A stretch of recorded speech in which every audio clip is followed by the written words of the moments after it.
In this one, I'm going to talk about some of the choices that I make at meal times. As you know, I'm attempting this challenge completely meat-free. In the past, building muscle has been associated with consuming huge amounts of meat and dairy products. But now, there are so many more choices that are available that are better for our bodies, the animals, and the environment.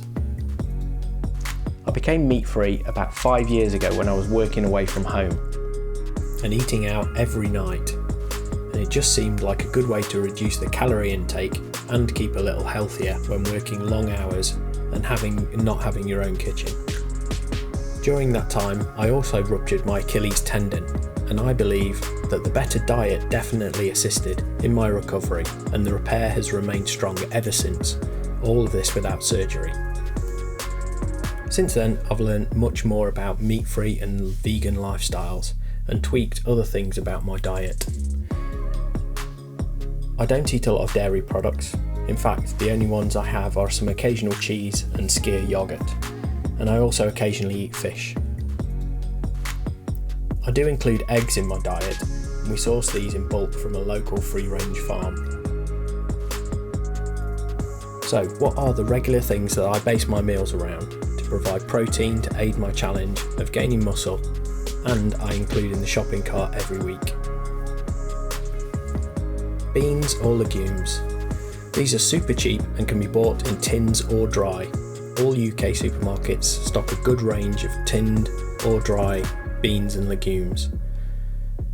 There are also suppliers like Hodmedod's that will supply dry beans in numerous size bags.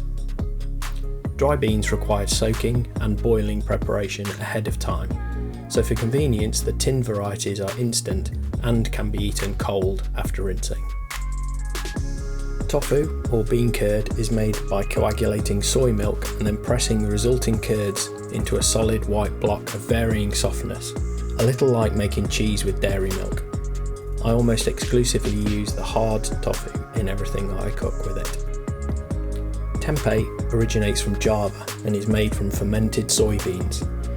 It's made by a natural culturing and fermentation process that binds soybeans using a fungus in the fermentation process. There are also some really good and readily available meat substitutes now in most supermarkets, so you can get hold of sausages, burgers and mince made with plant proteins. Companies like Beyond are creating incredible meat substitute products that are targeted at meat eaters as an alternative that is better for the environment and your health. I think that some meat eaters would struggle to recognise the products as not being meat. Plant milks come in all kinds of variants and are widely available. I use oat milk for adding to coffee, and soya, coconut or almond for cereals and smoothies.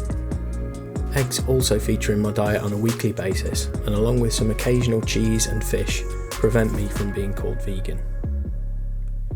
I have some go-to recipes that I use regularly to keep the variety interesting, and these are the mainstay of my diet. There will of course be the occasional fast food or processed meal along the way, and recently a number of the chains have included some excellent choices. So at the moment I keep lunch and breakfast very similar every single day. This all means that there's not much thought required in preparation, and it can be done quickly to fit in with a working day. Also, it allows for some bulk meal preparation, which also saves time. Breakfast consists of 2 scrambled eggs, a protein shake. This starts off the day with around 750 calories and 60 grams of protein. For lunch I'll have some salad leaves with some rice or potato cooked in the air fryer and some tofu or tempeh. These will all be topped with a Simnett nutrition inspired dressing using tahini. For dinner in the evening, the variety is mixed up daily and rotated every few weeks based on a number of favourite recipes from the books and my database in Paprika, as well as some of the training apps that I use like Centre. In between meals I usually have a small snack mid-morning and mid-afternoon and try and include some protein in them, so a protein shake or an apple with some peanut butter. At the moment I'm in a calorie surplus, so taking these snacks also benefits, ensuring I can get enough food to keep me in a surplus by the end of the day.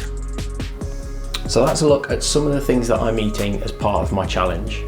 If you have any tips for any additional meat-free snacks, please leave them in the comments below.